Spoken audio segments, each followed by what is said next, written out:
مفتی نعیم صاحب، یہ جو 1961 کے آئلی قوانین ہیں جو اب بھی نافذ ہیں، آپ کے خیال میں یہ اس کی بعض شقیں اسلام سے متصادم ہیں یا نہیں ہیں، یا چھان پھٹک کے تیار کیا گیا ہے انہیں؟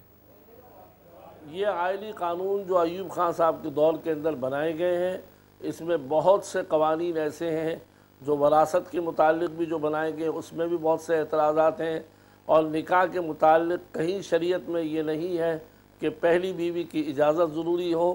شریعت اسلامیہ نے کوئی ایسی شرط نہیں رکھی، لہٰذا جو قانون قرآن اور حدیث کے متصادم ہو، ہمارے اس قانون کے اندر یہ لکھا ہوا ہے، اس قانون پر عمل نہیں کیا جائے گا، لہٰذا یہ واضح طور پر قرآن اور حدیث کے متصادم ہے، اس لیے پہلی بیوی سے اجازت نہیں لینے کی کوئی ضرورت نہیں ہے، شریعت نے اجازت دی ہے۔ تو مفتی صاحب پھر جو عدل کا جو کنسیپٹ ہے وہ پھر کیسے پورا ہوگا اگر پہلی بیوی کی اجازت کے بغیر آپ کر سکتے ہیں؟ بات یہ ہے کہ حضور صلی اللہ علیہ وسلم نے واضح بات فرما دی ہے، آپ سنیں۔ بات یہ ہے کہ حضور صلی اللہ علیہ وسلم نے فرمایا کہ ہمارے ذمے ظاہری طور پر بیویوں کے درمیان عدل قائم کرنا ہے، کھانے میں، پینے میں، مکان دلانے میں، باقی فطری طور پر اگر کسی کا کسی ایک بیوی کی طرف میلان ہے تو وہ آدمی کے اختیار میں نہیں ہے۔ مثلا حضور صلی اللہ علیہ وسلم کی بیویوں میں حضرت عائشہ صدیقہ رضی اللہ عنہا کی طرف آپ کا میلان زیادہ تھا، تو اس کا یہ مطلب نہیں ہے کہ وہ آدمی کے اختیار میں نہیں ہے۔ عدل جو قائم کیا جاتا ہے اس چیز میں کیا جاتا ہے جو آپ کے اختیار میں ہو۔ اچھا مفتی صاحب، محترمہ بھی عدل۔ مفتی صاحب اس سے ایک سوال اور ابھر کے سامنے آ رہا ہے کہ پاکستان کا ہر نکاح خواں آئلی آرڈیننس مجریہ 1961 کے تحت چھپا ہوا نکاح نامہ استعمال کرتا ہے، تو کیا اس پہ نکاح پھر غیر شرعی ہوا؟ نہیں، دیکھیں بات یہ ہے کہ وہ آرڈیننس کے تحت اس فارم کو بھرتا ہے تو یہ نہیں کہا جا رہا کہ وہ نکاح غیر شرعی ہے، لیکن اگر کوئی دوسرا نکاح کرتا ہے تو شریعت کی روح سے اس میں اجازت ہے، چاہے آئلی قانون کچھ بھی کہے۔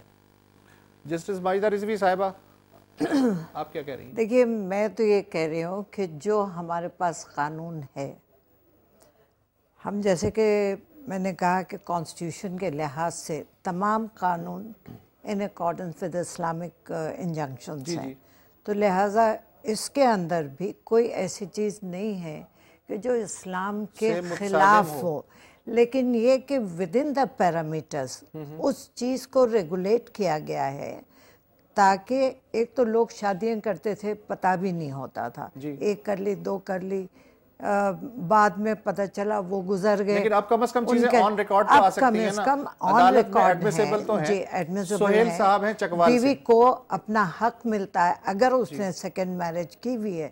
پہلے تو یہ ہوتا تھا کہ جی پہلی بیوی کے بچوں نے دوسری کو ہٹا دیا، بھگا دیا، اب کم از کم جو بھی ہے ریگولیٹ ہو رہا ہے تو اس میں وہ بیوی کو بھی پورا حق ملتا ہے جو کہ اسے ملنا چاہیے۔ سہیل صاحب ہیں چکوال سے، جناب